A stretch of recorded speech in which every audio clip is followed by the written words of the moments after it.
The battle for Germany is about to begin. I hope you're ready. We got right after the Napoleonic retreat from Moscow. The coalition is about to raise up their arms again. If you're new here, I implore you to hit that subscribe button. Like this video. I appreciate all the support. Let's just jump into it. Let go.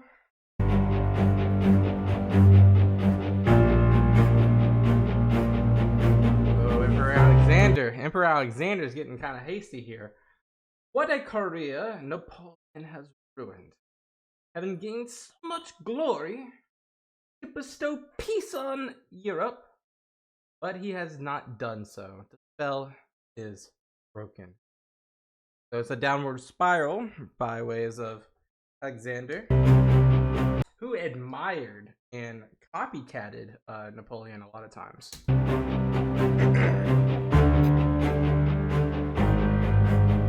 1812 had been a disastrous year for Napoleon. His invasion of Russia had led to the almost total destruction of an army of 500,000 men.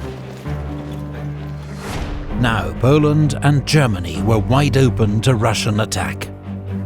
Some advised Emperor Alexander that this was the time to make a favourable peace with Napoleon. Russia's own armies had been mauled and Western Russia devastated. But Alexander was determined to see Napoleon defeated for good, to free Europe from his clutches, and avenge Moscow's destruction by taking Paris. Napoleon's allies were deserting him. Prussian troops had already agreed a truce with the Russians. Schwarzenberg's corps marched back to Austria, which assumed a policy of watchful neutrality. Napoleon had left Marshal Murat in charge of the remnants of the army, but he left for the Kingdom of Naples, hoping to cut a deal with the Allies that would let him keep his throne. Yeah, I forget he's the King of Naples. He was replaced by Napoleon's stepson Eugene, who'd proved himself a brave and able soldier in Russia, but was unused to independent command, and now faced odds of 4-1. As Russian forces advanced through Poland, he continued to retreat west, leaving garrisons to hold strategic fortresses, most of which were soon besieged. On the 7th of February, Russian troops entered Warsaw unopposed. Napoleon's Polish client state, the Duchy of Warsaw. Look how much territory already. Like, that's just almost half his territory. Effectively ceased to exist. 3 weeks later, Russian troops entered Berlin, while Sweden joined the Allies. Sweden was ruled by Napoleon's former Marshal Bernadotte, now officially known as Crown Prince Karl Johan. Many would accuse him of betraying Napoleon, but he'd always been clear that once he became Sweden's Crown Prince, he'd pursue Swedish interests, which is what he now claimed to do. That's an honorable man. That's an honorable man. In exchange for Norway, to be taken from France's ally Denmark, and £1 million from Britain, Bernadotte agreed to join what was now the 6th coalition against France since the Revolution. Yeah, Britain's got that money. Britain's got that money. Their empire is sea to sea. With an army of 30,000 troops. 10 days later, King Frederick William of Prussia declared war on France. It followed weeks of indecision. The king was widely seen as a weak character and terrified of Napoleon. But with guarantees of Russian military support, the return of lost territory, and enormous financial and material aid from Britain, he agreed to field an army of 80,000 men. On the 17th of March, he issued a proclamation to the people of Prussia and Germany, "An mein Volk," to my people, summoning them to fight for Prussia and Germany's honour, in what would soon be known as the German War of Liberation. The Prussian army had been greatly reformed since its humiliating defeat to Napoleon in 1806. A military commission headed by General von Scharnhorst had sacked nearly 200 old generals and abolished flogging, expanded recruitment and introduced exams for officers, Modernizing. and overhauled training, tactics and drill. When Napoleon met the new Prussian army in battle 2 months later, he remarked, "These animals have learned something." Small consolation, they'd learned most of it from him. Yeah. As does everyone. A short time ago, I was the conqueror of a world, commanding the largest and finest army of modern times. That's all gone. As his enemies massed in Germany, Napoleon was in Paris, working tirelessly to build a new army with which to face them. 137,000 new conscripts joined the army, and laws passed to call up 100,000 more, while 40,000 veterans from the army in Spain, 16,000 Marines, and 80,000 men of the National Guard, a home defense force, were transferred to Germany. Now just imagine if he kept at least a third of what was lost in Russia. Be a formidable force, but now having to put together pieces so thinly stretched is insane. The new conscripts were nicknamed Marie-Louises, after Napoleon's young wife, who'd passed the new conscription laws in his absence. They were young and raw. 2/3 were teenagers, and there was a severe lack of experienced officers and NCOs. How young, if you guys know, how young would they go? You know, I'm thinking 8, maybe 17, but like, would it go lower than that? In short, the countless irreplaceable veterans now lying beneath Russian soil. There was also a critical shortage of cavalry, a crisis mocked by British satirists. It would take Napoleon longer to replace the many thousands of horses and trained horsemen who'd perished in Russia. When Napoleon left Paris for Germany in mid-April, the French situation was precarious. Eugene had been forced back behind the river Elbe to the fortified city of Magdeburg. Dresden, the capital of Saxony, had fallen to the Prussians. The Duchy of Mecklenburg-Schwerin became the first German state to defect from Napoleon's Confederation of the Rhine. Russian Cossacks raided as far as Hamburg, inspiring local revolts against French occupying forces. Meanwhile, Austria stood on the sidelines, so far declining to back either side. It's kind of weird too, right? Because the Austrian, well, I'm not sure who is now of Austria, but the Austrian emperor's younger sister is the empress at this time of the French Empire. Such a weird thing, you know. Napoleon's miraculous feat of organization meant he now had more than 200,000 troops in Germany. And the emperor's personal magnetism was undimmed. The morale of his army was high. The Russians, on the other hand, lost their iconic commander, Field Marshal Kutuzov, to pneumonia on the 28th of April. Fedorovich passed away. He was quite old. His role was taken over by General Wittgenstein. We saw him. Russian troops were exhausted and far from home, their army weakened by the need to contain French garrisons across Poland and Germany. Prussia and Sweden had yet to fully mobilize their strength, and Allied forces barely mustered 100,000 men. They were now heavily outnumbered by Napoleon, and the French Emperor decided to strike quickly. He ordered Marshal Davout to Hamburg with 35,000 men to secure his northern flank. He would march against the Russian and Prussian forces converging on Leipzig to force a decisive battle. Victory would make Austria think twice about joining the Allies. Because if they have that, then their entire southern border, all the way down to northern Italy, being encroached, and that's just going to make it almost inedible to be able to make any movement. Allow him to rescue the 90,000 men trapped in garrisons across Germany and Poland, and re-establish his dominance over Europe.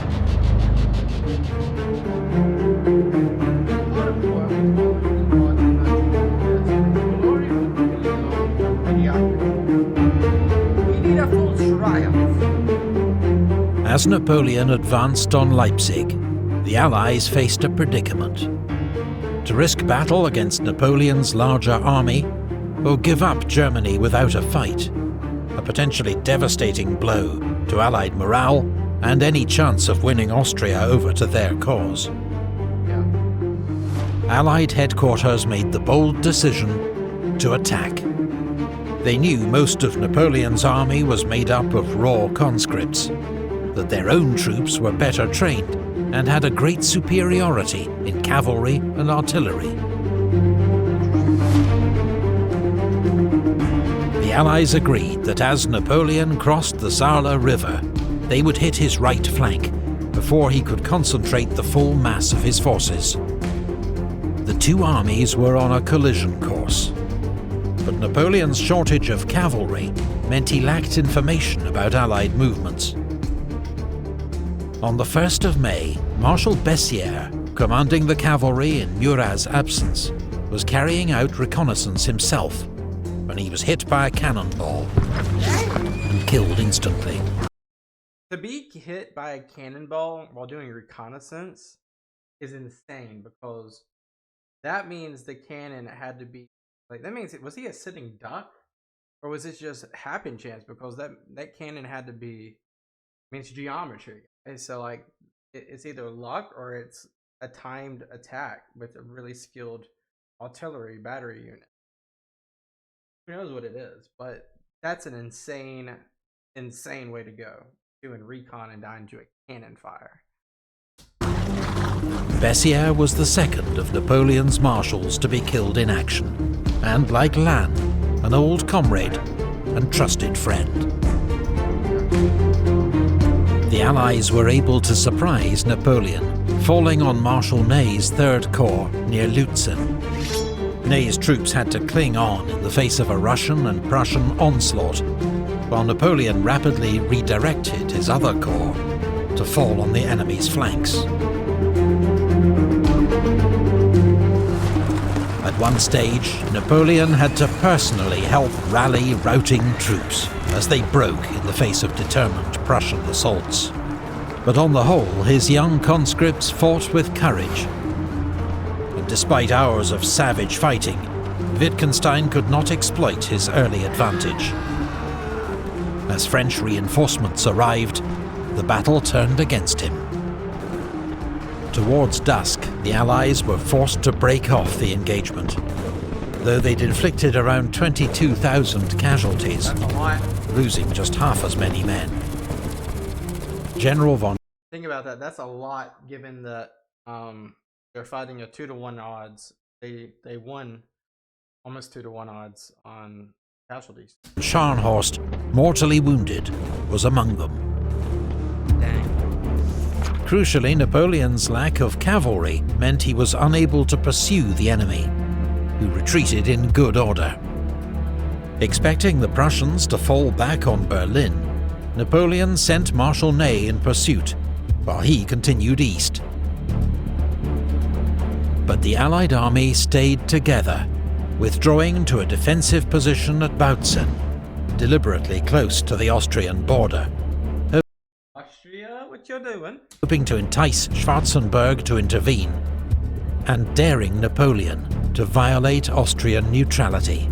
No way. Neither happened. Instead, Napoleon ordered Ney to swing south to fall on the Allies' northern flank, while he launched a frontal assault to pin them in place. Just look at these numbers right here. It's almost, Ney alone could almost take on Wittgenstein. it's not going to end well for Wittgenstein based off this, unless they have just an insane defensive position.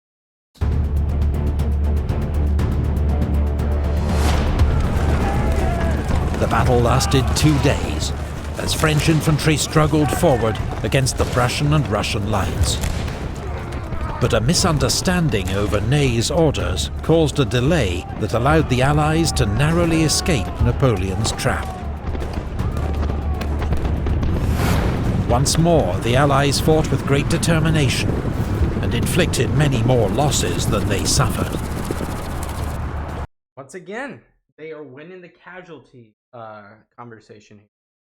They might not be winning like these battles over like decisively. They are winning in the casualty department. There were more casualties during the pursuit, including the next day General Duroc, Grand Marshal of the Palace, responsible for Napoleon's personal arrangements, and his closest surviving friend. Riding with Napoleon's staff, a freak cannon shot ricocheted off a tree and disemboweled him. Well, dang! Huh. You almost think this is like karma at this point. Like, things are just not going well for Napoleon. His slow, painful death deeply upset Napoleon. The Emperor continued his pursuit to Breslau, once again hindered by his lack of experienced cavalry, while Oudinot was sent north to take Berlin, but was held at Luckau by von Bülow's Prussian corps. On the 2nd of June, with both sides strained to breaking point, neutral Austria proposed a ceasefire, which, to the surprise of many, Napoleon accepted.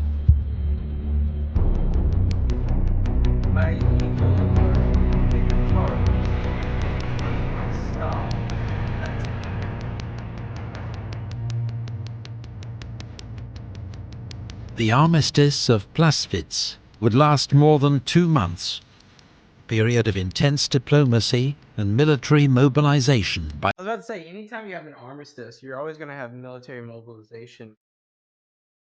Never know when that armistice is going to become null. both sides. Napoleon wanted time to rebuild his cavalry, a shortage of which had allowed the Allies to escape twice. But he also wanted to keep Austria on side, which he feared might join the Allies with 200,000 troops, even though Emperor Francis I was now his father-in-law, since Napoleon's marriage to his daughter Marie-Louise in 1810. Austrian Foreign Minister Clemens von Metternich, who'd become one of 19th century Europe's most influential statesmen, now took centre stage. Metternich wanted peace and to see Austria restored as a great European power, which meant Napoleon contained, but not crushed, which would hand too much power to Russia. In June, he travelled to Dresden to ask Napoleon to make concessions, while promising the Allies that if he did not, Austria would join them. What type of concessions? But Napoleon dismissed Metternich's terms out of hand. He would not return the Illyrian provinces to Austria, agree to the repartition of Poland, or the breakup of the Confederation of the Rhine. Yeah, I mean, the Rhine, the issue with the Rhine could have been, I wonder, like, without the Rhine in there, would he have taken that? All were out of the question. Napoleon... Because, and I don't want to just stop, because Austria would then have a warm water port, right? With the, they would have a warm water port. The Rhine area is a difficult concession. Look how many counties are just not. Partition of Poland, I don't really know too much about that one. But, I don't know. Napoleon also might just be too fed up with it at this point that he will inflict more damage. All were out of the question. Napoleon famously threw his hat to the ground in fury. "Peace and war lie in your Majesty's hands," Metternich is said to have warned him. Today you can still make peace, tomorrow it may be too late. But Napoleon preferred war. He probably felt like that was kind of a threat, you know? Because he said, tomorrow, this is verbatim, tomorrow you might not be able to make peace. Saying like you might lose. To what he called a humiliating peace.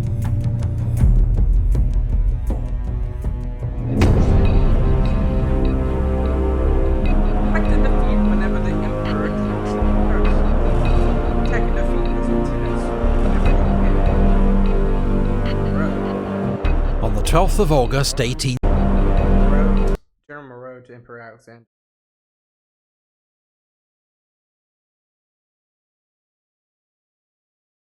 I thought Moreau was on the French side. On the 12th of August 1813, Austria joined the Sixth Coalition and declared war on France. The Allies now had a numerical advantage of 3-2. And look at that difference, 230,000. And a new strategy, the Trachenberg Plan. Recognizing Napoleon's genius, the Allies would avoid battle with the Emperor and instead target his marshals, threaten his flanks, and wear down French forces, until it was time to close in for the kill. That's smart. Over the next few months, And that's very much of a Napoleonic tactic, right? Attacking not all at once, but more or less picking them apart. We saw this a lot near Napoleon's Italian campaign. He would pick armies apart rather than trying to brute force attack. Now they're trying to reverse that.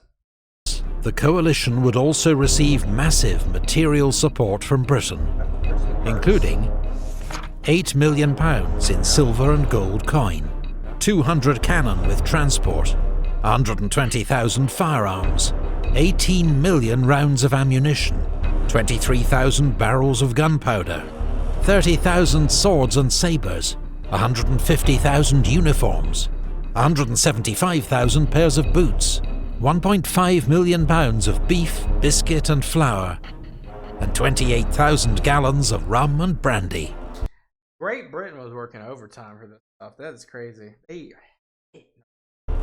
The total value of British aid to the coalition in 1813 was £11.3 million. Today, worth around $500 million. There we go. Napoleon, meanwhile, had turned Dresden into a major supply depot and strengthened his cavalry arm, though it remained a pale shadow of its glorious past. Murat returned to lead it, his secret approach to the Allies having been rebuffed. But when news arrived of King Joseph's disastrous defeat to Wellington's Anglo-Spanish-Portuguese army at the Battle of Vittoria, Napoleon had to send Marshal Soult, one of his best commanders, to salvage the situation. Man, just set up the reinforcements. Get out of Spain. Y'all are wasting y'all's time. On the 15th of August, Napoleon left Dresden and advanced against what he considered the most urgent threat, the joint Prussian-Russian army of Silesia, commanded by General Gebhard von Blücher, soon to win the nickname Marshal Vorwärts, Marshal Forwards, for his aggressive leadership. But Blücher followed the new plan and retreated when he learned of Napoleon's advance. Napoleon then received news from Marshal Saint-Cyr, holding Dresden with 20,000 men, that Schwarzenberg's gigantic army of Bohemia was approaching, and the city and its supplies were in danger. Is that the army of 230,000? If so, oh my god. Napoleon left Marshal MacDonald to keep an eye on Blücher, and raced back to Dresden, sending Van Damme's First Corps to threaten Schwarzenberg's communications. By the time the Allied assault began, enough reinforcements had arrived to fight off the attack.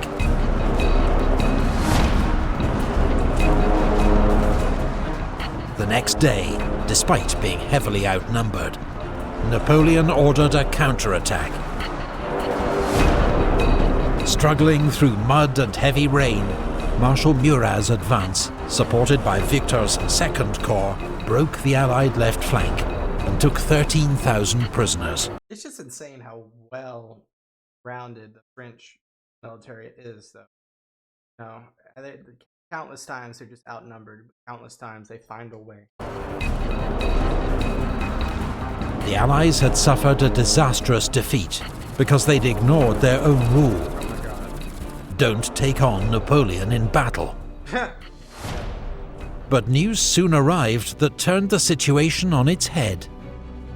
Marshal Oudinot had resumed his advance on Berlin with 66,000 men. But in 3 days of heavy combat around Grossbeeren, he was defeated by Bernadotte's Army of the North. Some of the most savage fighting was between Napoleon's Saxon allies and von Bülow's Prussians, 2 German states that for now remained on opposing sides. 3 days later, at the Katzbach River, Blücher inflicted a crushing defeat on Marshal MacDonald, driving some French troops into the river itself. MacDonald lost 30,000 men, 3 Eagles and 100 guns, for Blücher's 22,000 casualties. I mean, they're slowly but surely crushing France. 3 days after Napoleon's victory at Dresden, as Van Damme's corps pursued the Allies, it became trapped in wooded valleys around Kulm and was overrun. General Van Damme himself was dragged from his horse by Cossacks, as he and 10,000 of his men were made prisoner. Napoleon sent Ney to take over from Oudinot, who engaged Bülow's Prussian corps at Dennewitz. The Prussians, fighting to save Berlin, held their own until Russian and Swedish reinforcements arrived to turn the battle decisively in the Allies' favour. Ney's retreat became a rout, with the loss of another 22,000 men. Napoleon's brilliant victory at Dresden had been completely overturned in just 10 days. The Allied plan was working. Napoleon became increasingly frustrated as Allied armies withdrew wherever he advanced, and advanced wherever he was not. His teenage conscripts were exhausted by constant marching, and famished as Saxony had been stripped bare of supplies. Thousands fell sick, thousands more deserted. Russian and Prussian light troops were now operating behind Napoleon's army, harassing his communications with France. They're acting. They're learning. They're learning from Spain, from Russia. They're learning. Many of Napoleon's marshals advised him to pull back to the River Rhine. But Napoleon wasn't giving up Germany without a fight.